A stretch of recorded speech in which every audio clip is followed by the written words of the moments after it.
On a parlé depuis plusieurs semaines déjà dans la conférence et ensuite les 3 derniers dimanches de comment notre monde vivait à fleur de peau avec ses émotions, comment on était dans une société qui nous permettait d'exprimer tout ce qu'on ressentait sans plus aucune retenue, sans aucune critique, parfois sans aucune pudeur. Et on a parlé de l'émotionnalisme et qu'est-ce que ça causait comme un effet dans notre vie et dans notre vie spirituelle aussi. Et aujourd'hui et la prochaine fois, qui sera après Noël, j'aimerais vous parler d'un roi qui s'appelle Josaphat et dont on trouve l'histoire dans 2 Chroniques chapitre 20. Mais ce roi vivait une menace, vivait une crise et le message, c'est pour nous donner des indices de comment réagir lorsque nos émotions sont hors de contrôle. Ce n'est pas parfois, lorsqu'on est submergé par nos émotions, et les derniers dimanches, peut-être je vous ai fait réfléchir beaucoup à des choses qui ont remis des choses en question. Notre premier réflexe, ça serait d'aller trouver un passage dans la Bible ou un texte qui nous répond et qui nous donne une liste de choses à faire où on dit « Ah, ben voilà, si je fais ces choses-là dans cet ordre-là, je vais avoir la bonne façon d'agir. » La Bible ne fonctionne pas comme ça. La Bible nous donne des histoires et de ces histoires, nous dégageons des principes. Et cette histoire n'est qu'une histoire de prière que Dieu a répondu dans la Bible et ce n'est pas la seule prière que Dieu a répondu. Et donc, on va faire attention, lorsqu'on va lire l'histoire de Josaphat, de ne pas prendre chaque affaire littéralement et dire « Oh, ben, quand on a des émotions qui sont hors de contrôle, voilà la seule façon d'agir. » Aujourd'hui, ce que je voulais vous donner, c'était un exemple de quelqu'un qui a vécu une menace et comment il a réagi avec ses émotions lorsqu'il était face à cette menace. Alors, l'attitude de Josaphat face à une situation qu'aujourd'hui on appellerait anxiogène, vous avez peut-être entendu ce mot-là dans l'actualité, est un des exemples que Dieu nous a laissés dans la Bible pour nous guider. Ce n'est pas le seul exemple. Nous avons parlé il y a quelque temps du psaume 73, où nous voyons ce que Asaph a fait avec ses émotions. Nous avons parlé de Ésaïe 40, nous avons parlé du psaume 30 il y a quelques mois aussi. Et donc, il y a différents exemples de prière, il y a différents exemples d'attitude dans la Bible. Ce n'est donc pas une formule magique, ce n'est pas le seul exemple. Et il y a probablement d'autres points que j'aurais pu tirer de ce passage que je n'amènerai pas, mais quand vous le relirez, peut-être d'autres choses vont sauter à vos yeux. De nombreux personnages de la Bible nous ont laissé des exemples desquels nous pouvons apprendre. Et chacun d'entre eux est un petit peu différent. Mais pour compléter donc notre enseignement sur l'émotionnalisme, je voulais regarder cette situation difficile. Alors, la première chose à dire, c'est que Josaphat est un bon roi. Parfois, lorsque nous vivons des situations difficiles, vous le savez, émotionnellement, notre premier réflexe, c'est peut-être de se dire « Ah, Dieu est fâché après moi, peut-être que je ne suis pas un bon chrétien. » Eh bien, cela enlève tout de suite cette excuse-là de l'histoire parce que Josaphat est un bon roi. C'est un des bons rois de Juda. Il y a un épisode où le Seigneur lui a reproché son alliance avec le roi d'Israël, qui était un mauvais roi, mais à part ce petit chapitre-là, le reste de la vie de Josaphat est un bon exemple. On entend parler que Josaphat cherchait à plaire à Dieu tout au long de sa vie, et évidemment, comme toujours à cette époque-là, si le roi est proche du Seigneur, eh bien le peuple va s'approcher du Seigneur aussi. Et donc, il a eu un bon exemple. Nous lisons dans 2 Chroniques 17, et Josaphat alors que certains rois ont quelques versets dans la Bible qui leur sont dédiés, Josaphat a 4 ou 5 chapitres. Donc c'est une histoire importante dans la Bible. Nous lisons dans 2 Chroniques chapitre 17, à propos de Josaphat, « Son cœur s'engagea toujours plus dans les voies de l'Éternel, et il fit disparaître de Juda les hauts lieux et les poteaux sacrés. » Donc ça, c'était les idoles des autres peuples. La 3e année de son règne, il chargea ses chefs, Ben-Haïl, Abdias, Zacharie, Nathaniel et Michée, d'aller enseigner dans les villes de Juda. Ça, c'est quelque chose que Moïse avait dit au peuple qu'il devrait faire lorsqu'il serait dans le pays promis et qui n'avait quasiment jamais été fait. Normalement, comme les gens n'avaient pas une Bible comme nous aujourd'hui, il fallait que des prêtres aillent dans les villes et dans les villages pour rappeler l'alliance de Dieu au peuple d'Israël. Et donc, c'est ce que Josaphat fait. Il envoya avec eux les Lévites. Vous savez que les Lévites, c'est ceux qui s'occupaient des sacrifices dans le tabernacle et dans le temple. Bon, on va passer la liste de noms. Ainsi que les prêtres Élishama et Joram. Donc, il a envoyé dans les villes de Juda les gens qui peuvent rapprocher le monde du Seigneur, qui peuvent leur rappeler c'est quoi la loi, comment ils doivent se comporter, etc., etc. Ils enseignèrent dans Juda avec le livre de la loi de l'Éternel, donc ça c'est la partie de l'Ancien Testament qu'ils avaient. Ils parcoururent toutes les villes de Juda et enseignèrent parmi le peuple.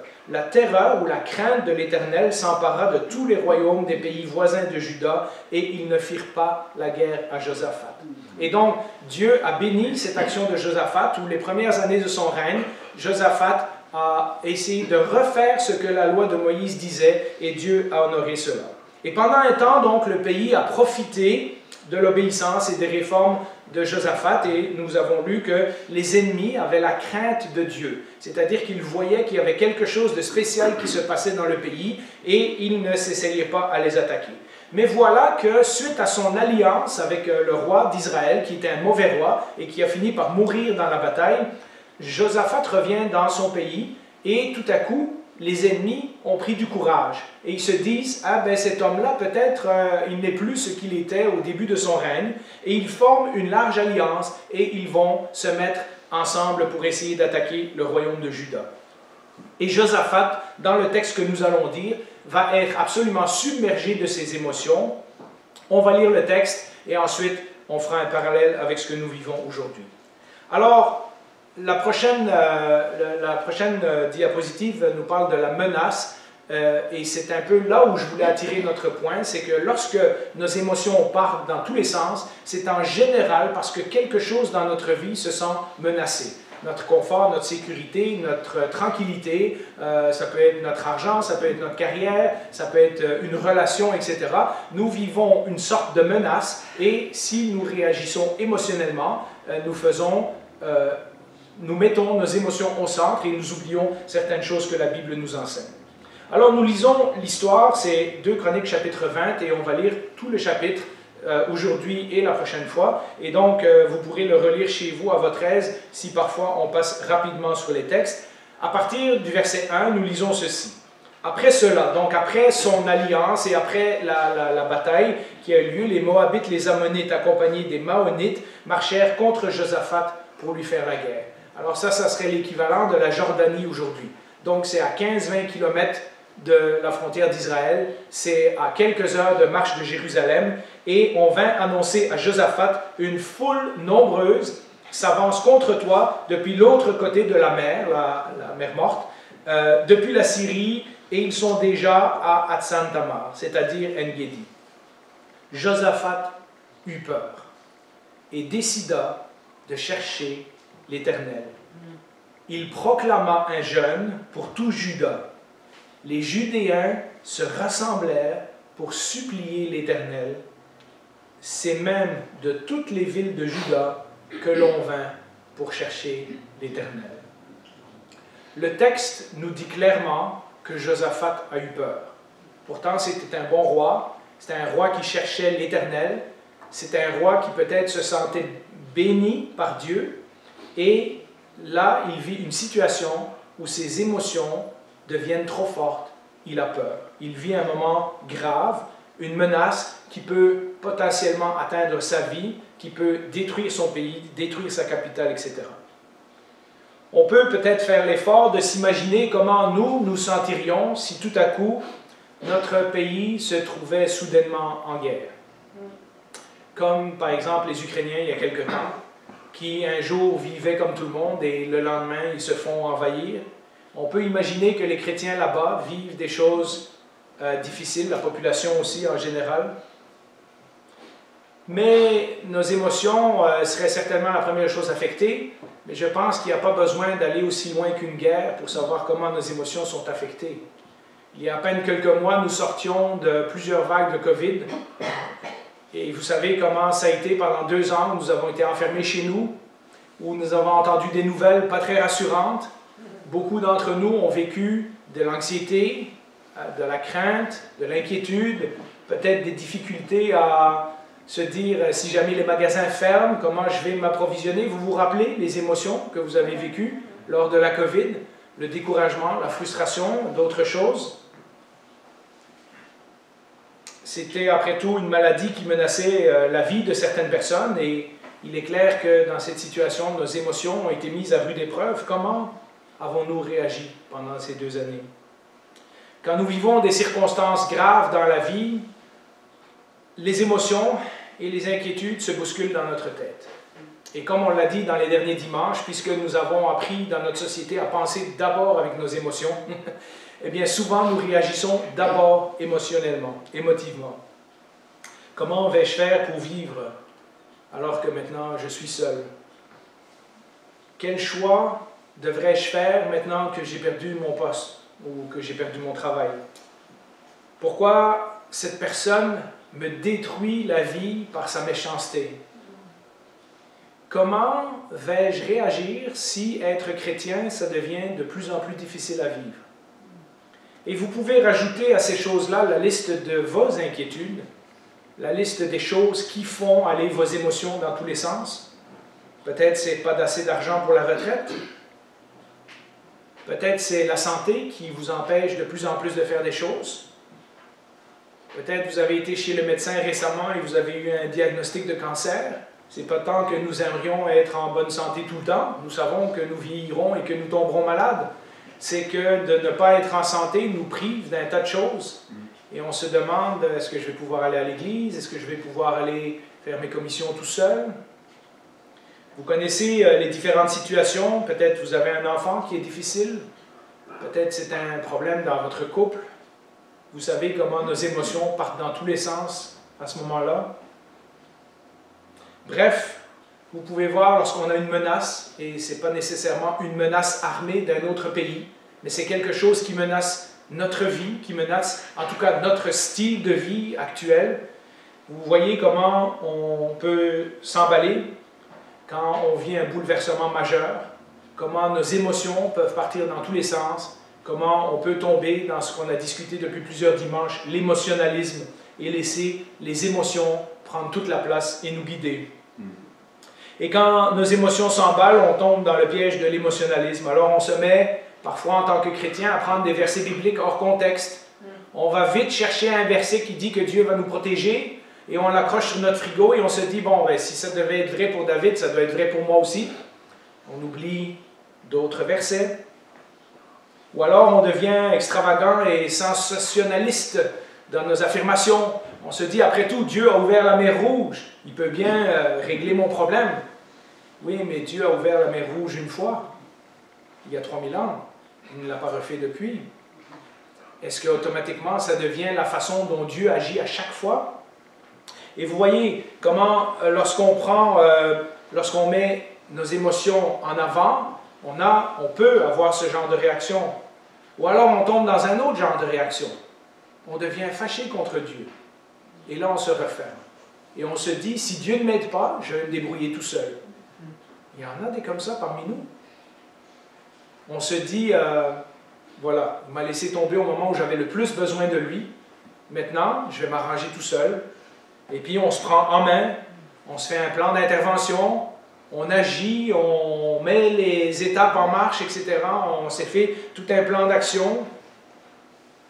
Il n'est pas question que je me laisse abattre par les autres, par les circonstances.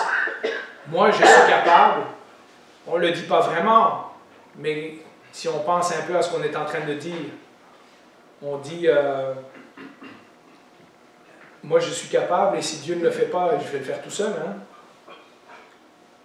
Ou encore, parfois, on tombe dans le découragement. Certains de nous, lorsque les émotions ne vont pas bien, c'est la fin du monde.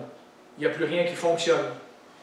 On ne se lève pas de son lit, on ne veut plus aller à l'église, ça ne sert à rien d'aller voir les frères et sœurs. Chanter, pourquoi je chanterais quand ça va mal? Puis lire la Bible, de toute façon, ça ne changera rien dans ma vie. Vous savez, certains d'entre nous ont vécu des déprimes, des dépressions spirituelles. Vous savez comment ça fonctionne. Certainement, quand une menace grave se pointe à l'horizon, Il est tout à fait normal de ressentir des émotions. Josaphat eut peur, nous dit le texte. Mais regardez ce qu'il a fait. Et c'est ce qu'on va faire dans les prochains messages. La première chose que je remarque et la première chose, je pense, qui est importante pour notre vie, c'est la question de l'humilité. Il prend la décision de chercher l'Éternel. Ses émotions sont là et elles sont fortes et elles sont basées sur des faits réels. Il y a véritablement une armée qui le menace. Ce n'est pas son imagination. Sa vie et celle de son peuple est vraiment en danger. Donc la peur qu'il ressent, c'est une peur réelle. C'est peut-être la fin de tout pour lui.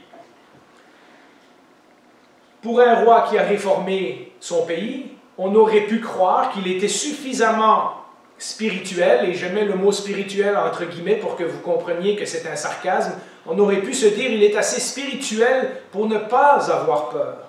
Or, le texte nous dit, Josaphat eut peur.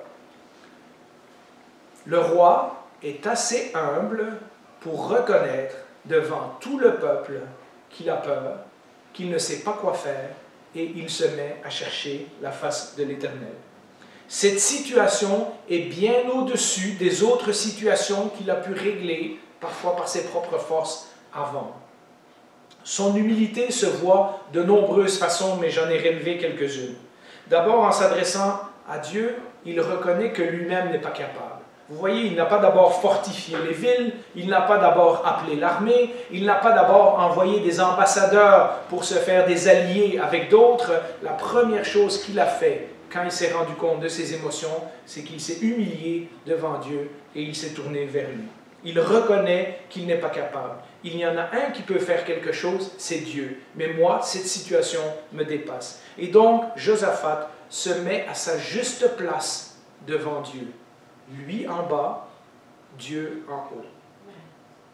La Bible nous répète à maintes reprises que Dieu fait grâce aux humbles, mais il résiste aux orgueilleux.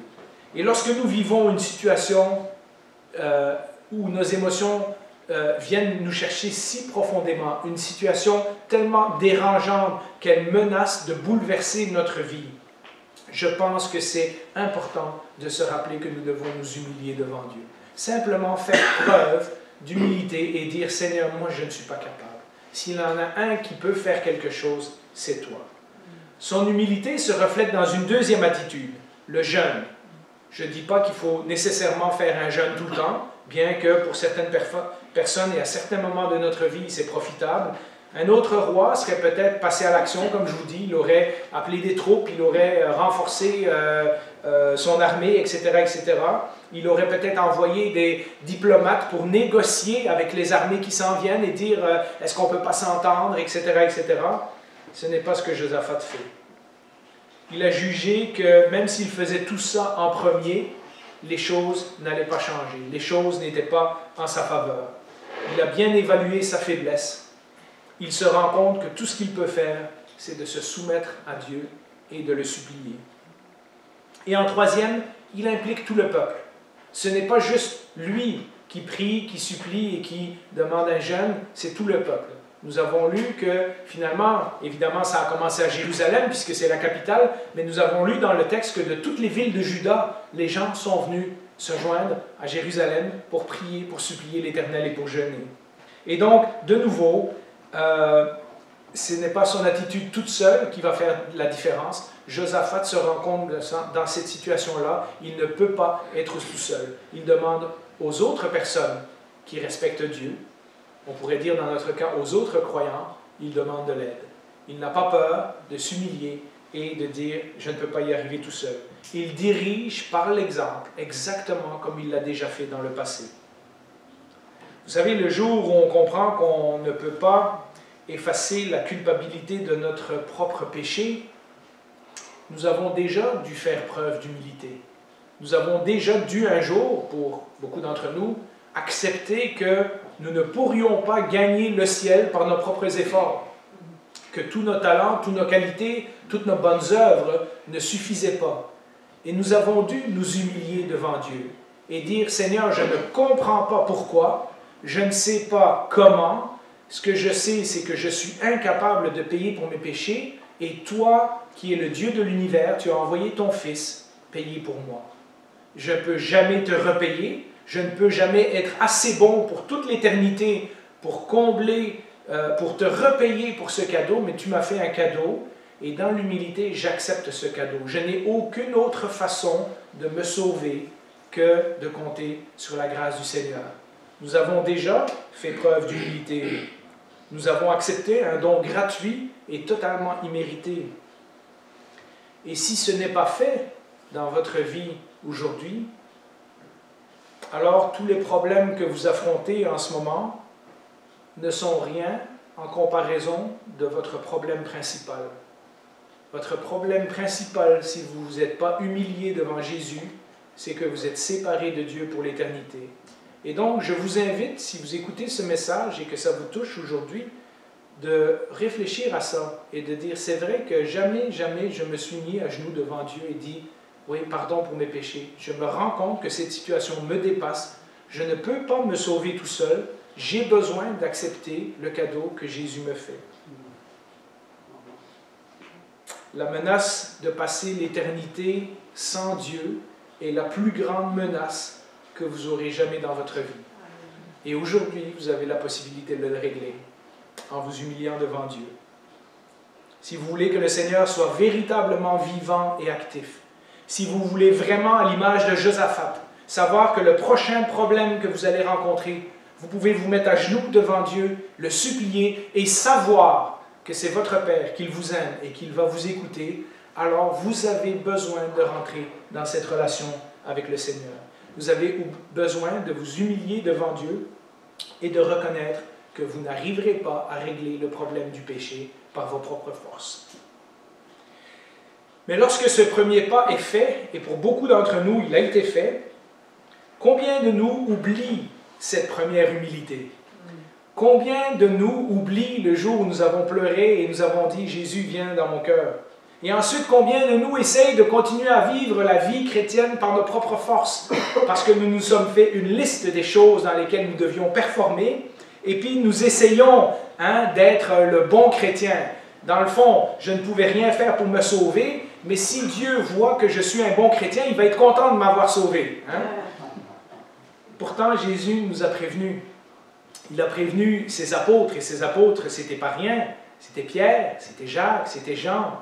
Il leur a dit, dans Jean 15, « Sans moi, vous ne pouvez rien faire. » Vous vous rappelez, c'est tout le passage où Jésus dit, « Moi, je suis le tronc d'arbre, et vous, vous êtes les branches. Et si vous n'êtes pas accrochés sur le tronc, vous n'êtes pas vivant. Vous ne produirez pas de fruits, vous ne savez pas quoi faire. » Jésus a dit à ses propres disciples qui, eux, ont évangélisé le monde entier, il leur a dit à eux, ceux qui avaient la présence de Jésus, ceux qui avaient chassé les démons, ceux qui faisaient des miracles, il leur a dit à eux, sans moi, vous ne pouvez rien faire. Alors, qui sommes-nous? Sans lui, nous ne pouvons rien faire. Alors, on dit qu'on y croit. On répète ce verset-là. Certains d'entre nous l'ont sur un petit cadre dans nos maisons, mais souvent, on vit comme si ce n'était pas vrai. Il est étonnant que parfois, une menace grave nous atteint et nos émotions sont toutes perturbées. Bien, pas étonnant, justement. Nous essayons de vivre la vie chrétienne par nos propres forces. Et si c'est le cas maintenant, si vous vivez une situation extrêmement grave, extrêmement difficile, si vos émotions vous jouent des tours, vous savez que ce sont vos émotions, vous savez que ce n'est pas la réalité, mais vos émotions sont tellement profondes qu'elles vous tirent dans une direction qui n'est pas la bonne. La Bible est toujours aussi claire. Sans lui, vous n'y arriverez pas. Sans lui, vous ne pouvez rien faire. Josaphat, 1000 ans avant que Jésus dise ces paroles, Josaphat avait compris ce principe. Alors, le premier principe, c'était l'humilité. Le deuxième, c'est la prière. J'aimerais qu'on regarde pendant quelques minutes la prière de Josaphat. La prière de Josaphat, la réaction de celui qui reconnaît qu'une situation le dépasse et qui s'humilie devant lui conduit presque automatiquement à la prière. Vous voyez dans la situation qu'on vit là, l'exemple de Josaphat, tout le peuple, tout le pays se met à supplier le Seigneur. Vous vous rappelez un de mes versets préférés, je vous l'ai dit souvent, Philippiens 4, verset 6 et 7, ne vous inquiétez de rien, mais faites connaître vos besoins à Dieu par des prières, des actions de grâce et quoi? Des supplications. Il y a des fois où on doit être à genoux en train de pleurer et dire, Seigneur, j'y arriverai pas tout seul, aide-moi. C'est ce que Josaphat est en train de faire. Le pays entier se met à supplier le Seigneur. Vous vous rappelez, on l'a vu dans l'exemple de Ninive aussi. Lorsque Jonas a prononcé son message de condamnation, le peuple entier s'est mis à genoux devant Dieu avec de la cendre sur le dos. Et le roi a dit, on va supplier le Seigneur, peut-être qu'il va changer d'opinion et qu'il ne nous détruira pas. Ce n'est pas une petite prière facile, apprise par cœur. Ce n'est pas un verset qu'on a tiré hors de son contexte et qu'on dit, bon voilà Seigneur, tu as promis ça, donc il faut que tu le fasses. Pas une grande proclamation dans le genre, je vais me tenir debout, puis je vais proclamer les promesses du Seigneur et il va me délivrer, comme on entend dans certains milieux, et qui exige avec une fierté mal placée que Dieu nous répond. Non, non, une humiliation. On se met à genoux et on supplie le Seigneur. La Bible nous rappelle que nous ne savons pas quoi demander, mais que l'Esprit en nous intercède pour nous. Et donc, ne pensons pas que c'est le contenu de notre prière qui va changer les choses. C'est l'attitude de notre cœur dans la prière. La Bible, le contenu de la prière de Josaphat est quand même important et ça montre ce qu'il y a dans son cœur.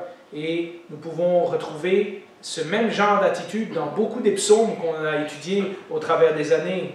D'abord, la première chose qu'il va faire, il va rappeler qui est Dieu. Tantôt, une de nos sœurs a prié dans le temps de prière, « Merci Seigneur pour qui tu es. » Souvent, on remercie le Seigneur pour ce qu'il nous donne, mais on doit aussi remercier le Seigneur pour qui il est. Josaphat se tint debout au milieu de l'assemblée de Juda et de Jérusalem, dans la maison de l'Éternel, devant le nouveau parvis, c'est-à-dire devant le temple, et dit, regardez ce qu'il va dire, « Éternel, Dieu de nos ancêtres », et c'est exactement ce que David dit dans beaucoup de ses psaumes, « N'est-ce pas toi qui es Dieu dans le ciel? N'est-ce pas toi qui domines sur tous les royaumes des nations? N'est-ce pas toi qui détiens la force et la puissance, toi à qui personne ne peut résister? » C'est une bonne pratique dans nos prières de rappeler qui Dieu est, de détourner notre regard de notre situation et de focusser sur Dieu. Ensuite, il fait ce que David fait à de nombreuses reprises dans les psaumes également. Il rappelle les promesses de Dieu et l'enseignement et l'engagement du peuple lors d'un moment très précis. Je vais vous en parler dans quelques secondes. De nouveau, nous avons tendance à prendre des promesses et les sortir hors de son contexte. Or, cette prière est dans un contexte très précis. Regardez ce que Josaphat dit à partir du verset 7. « N'est-ce pas toi, notre Dieu, qui a dépossédé les habitants de ce pays devant ton peuple, devant Israël, et qui l'a donné pour toujours à la descendance d'Abraham, ton ami ?» Donc ça fait allusion à la conquête du pays promis. « Ils l'ont habité et ils t'y ont construit un sanctuaire, c'est-à-dire le temple, en l'honneur de ton nom, en disant ceci. » Et voilà pourquoi je vous dis que cette prière est dans un contexte. « Si un malheur nous atteint, que ce soit l'épée, le jugement, la peste ou la famine, nous nous présenterons devant ce temple et devant toi, car ton nom réside dans cette maison. » C'est une autre façon de dire que la présence de Dieu était là. « Nous crierons à toi du fond de notre détresse et tu nous écouteras et nous sauveras. » Ça, c'est la prière que Salomon a faite la journée où il a dédicacé le temple. Et Josaphat reprend la prière de Salomon et il dit, « Seigneur, tu te rappelles que Salomon t'a prié cette prière? » Et vous savez ce que l'Éternel avait répondu dans 2 Chroniques chapitre 7 à cette fameuse prière de Salomon?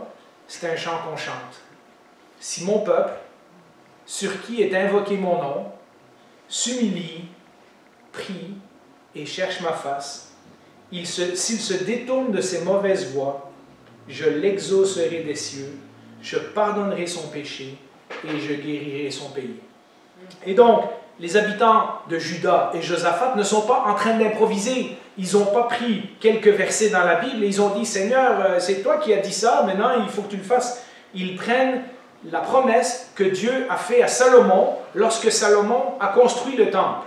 Et donc, il s'appuie sur quelque chose que Dieu a déjà dit de sa propre bouche dans le passé.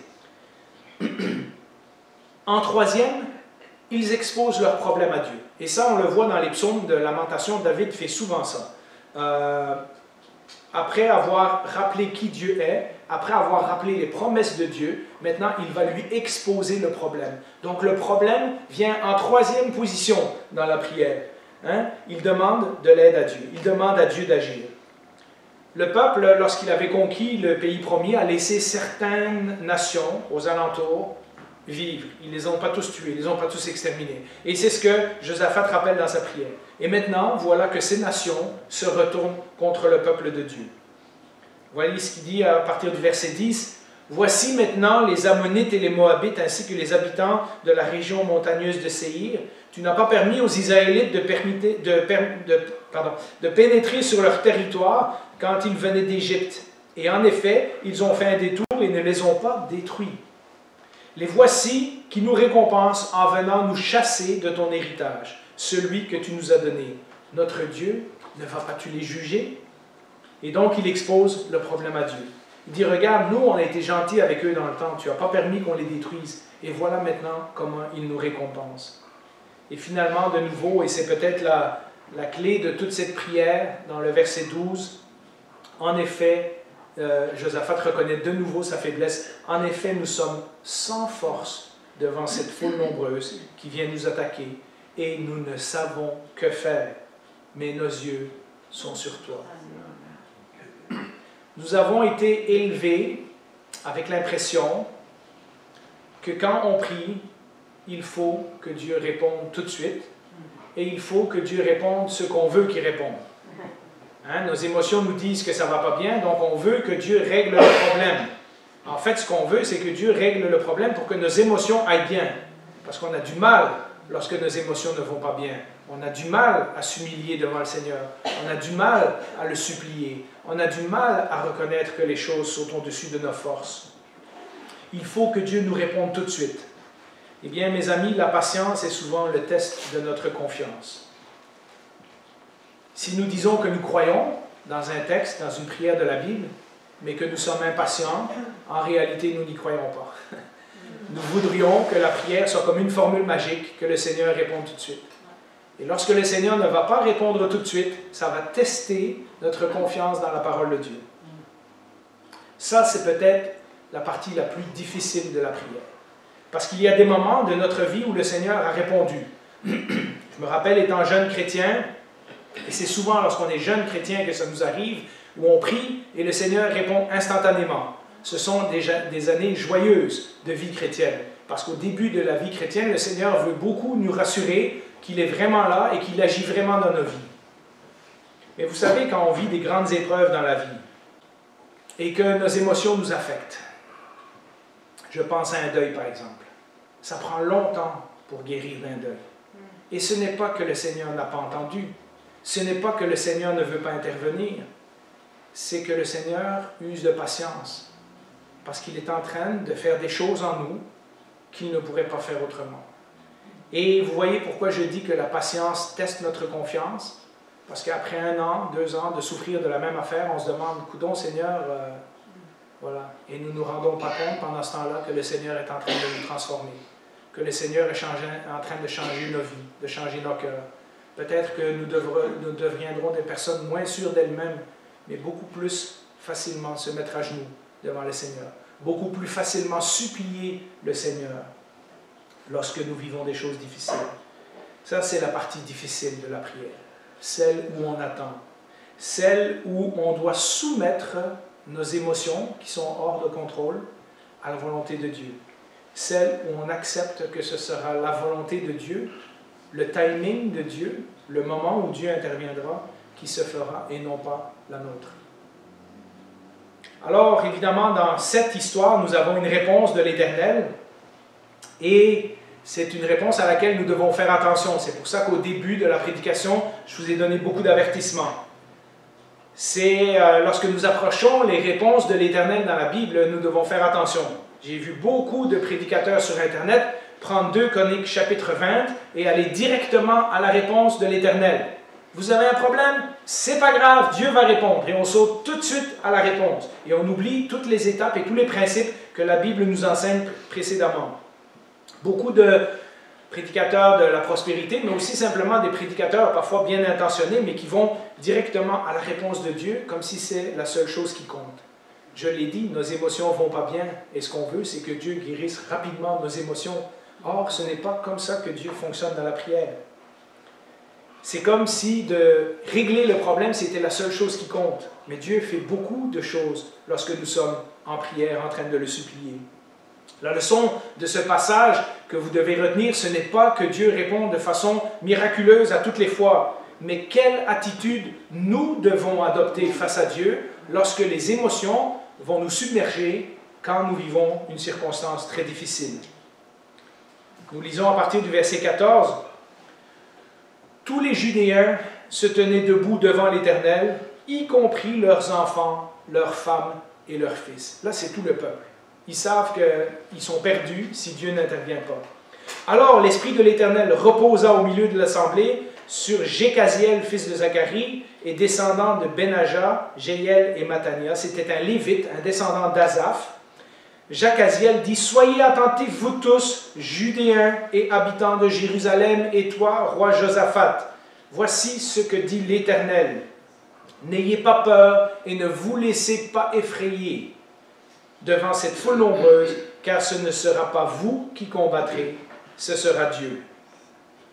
Demain, descendez contre eux, ils vont monter par la colline de Tip, et vous les rencontrerez à l'extrémité de la vallée, en face du désert de Jéruel.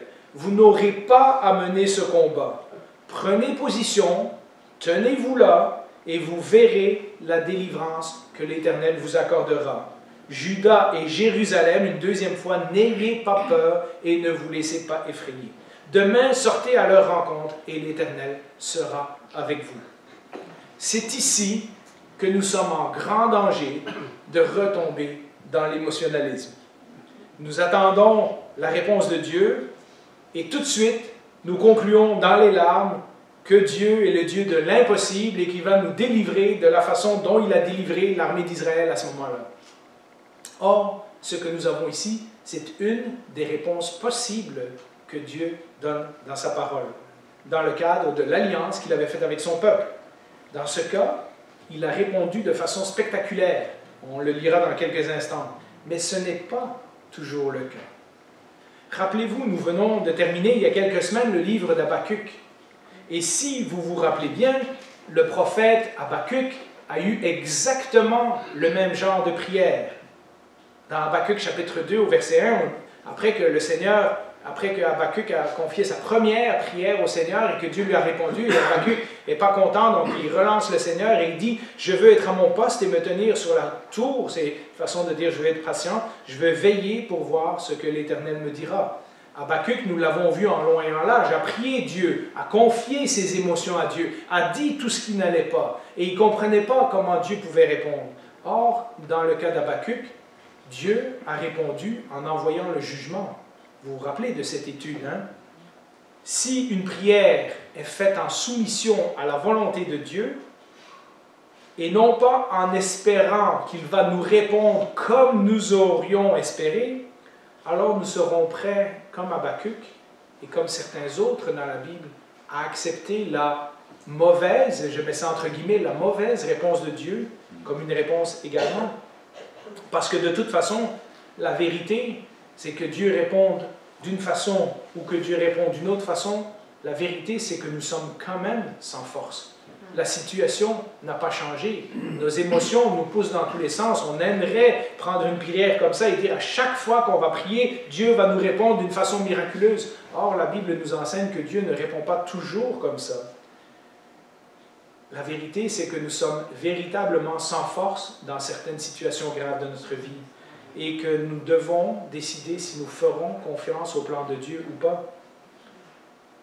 Une fois que j'ai fait cet avertissement, je pense qu'il est bien, au moins pour aujourd'hui, de retourner au texte, parce que dans l'Écriture, le Seigneur nous rappelle de nombreuses fois de ne pas avoir peur. Vous savez, dans un message précédent, je vous ai listé tous les passages où la Bible nous disait de ne pas avoir peur, mais de prendre courage. Il y en a un nombre. C'est la façon dont Dieu intervient lorsque son peuple vit des difficultés. Toute l'Écriture nous rappelle de ne pas avoir peur. Jésus lui-même a dit « N'ayez pas peur, croyez en moi et croyez en Dieu. » Évidemment, si nous laissons l'émotion nous dominer, ce que nous faisons, c'est que nous mettons l'émotion à la place de la parole de Dieu. Nous faisons plus confiance à l'émotion qu'à ce que Dieu nous a dit. N'ayez pas peur, je suis avec vous. En ce sens, nous jugeons de façon erronée que ce que nous ressentons, écoutez bien ça, est plus fiable que ce que Dieu a promis. Lorsque nous mettons nos émotions au contrôle de notre vie et que nous les laissons nous guider, nous disons « Seigneur, je sais ce que tu as dit, mais mes émotions me disent autre chose. » Et nous faisons plus confiance à nos émotions que nous faisons confiance à la place du Seigneur. Le Seigneur qui pourtant a créé le monde, qui nous a créé nous et qui a tout donné pour nous sauver. Lorsque nous laissons nos émotions nous diriger, c'est ce que nous disons. Des émotions comme la peur, comme l'inquiétude, sont naturelles et sont spontanées. Ce sont des choses normales que nous pouvons ressentir dans certaines situations. Mais nous avons le choix de les laisser nous contrôler ou de les confier à Dieu pour qu'il intervienne. Et qu'en bout de ligne, il change parfois la situation, mais surtout nos émotions. Ce que le Seigneur désire changer dans la circonstance, c'est la façon dont nos émotions sont contrôlées. Le Seigneur ne changera pas toujours la situation, mais il peut certainement changer notre cœur dans le processus. Et cela, je pense, la réaction logique de Josaphat à la fin de tout ça, c'est l'adoration. Nous lisons au verset 14, Josaphat s'inclina, le visage contre terre, et tous les Judéens et les habitants de Jérusalem tombèrent devant l'Éternel pour l'adorer. Les Lévites qui faisaient partie des Kéhatites et des Coréites se levèrent pour louer d'une voix très forte l'Éternel, le Dieu d'Israël. Il y en a un qui a commencé « Ô Dieu, tu es grand ». Et les autres ont embarqué « Nous chantons, ô Dieu, tu es grand ». Et tous sauront, ô Dieu, combien tu es grand. Quelle belle réaction de soumission à la volonté de Dieu. Chers frères et sœurs, si vous vivez des moments difficiles, on a quelques exemples de quoi faire ici. On lui a confié notre situation. Maintenant, on tourne notre attention sur qui Dieu est et non plus sur nos problèmes. Josaphat n'a pas encore vu l'intervention de Dieu. Il a juste eu une parole de Dieu. Il ne sait pas encore comment Dieu va agir, mais il se prosterne devant lui. Alors, quand nos émotions partent dans tous les sens, nous avons quelques principes bibliques ici. Humilions-nous, reconnaissons notre faiblesse, prions, supplions, attendons, et quand le Seigneur répond, adorons. Seigneur, nous nous doutons que dans une assemblée contre la nôtre, comme la nôtre, il y a des gens qui sont en train de vivre des circonstances difficiles. Parfois nous sommes au courant, parfois nous ne le sommes tout simplement pas. Que ce message que tu nous donnes ce matin puisse nous pousser, nous d'abord, et ensuite peut-être en demandant l'aide des frères et sœurs, à nous humilier devant toi et à te supplier pour ton intervention. Dans beaucoup des choses de la vie, Seigneur, nous pouvons lire des livres, nous pouvons demander des conseils, mais ultimement, nous sommes sans force. Il y a de ces circonstances qui nous dépassent. Il y a ces moments où nos émotions nous submergent. Ce message d'aujourd'hui est un profond encouragement de nous dire non pas seulement ce que nous pouvons faire, mais de nous rappeler aussi que tu es à l'écoute et que tu es prêt à intervenir. Nous ne savons pas comment tu interviendras, mais tu nous as promis à de nombreuses fois dans ta parole que tu étais avec nous. Toi-même, lorsque tu étais sur la terre, as promis que tu étais avec nous tous les jours jusqu'à la fin du monde.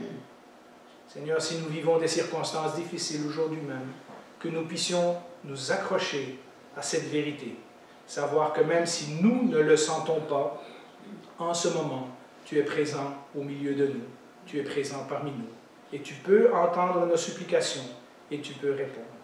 Seigneur, nous venons devant toi, car nous sommes faibles et nous ne savons pas quoi faire, mais nous te faisons confiance. Au nom de Jésus, qui nous aime et qui l'a prouvé en donnant sa vie pour nous, qui a prouvé qu'il était plus fort que la mort, qui est ressuscité, qui est parti au ciel, nous chercher une place et qui a promis qu'un jour, il reviendrait nous chercher afin que nous soyons dans la gloire avec lui.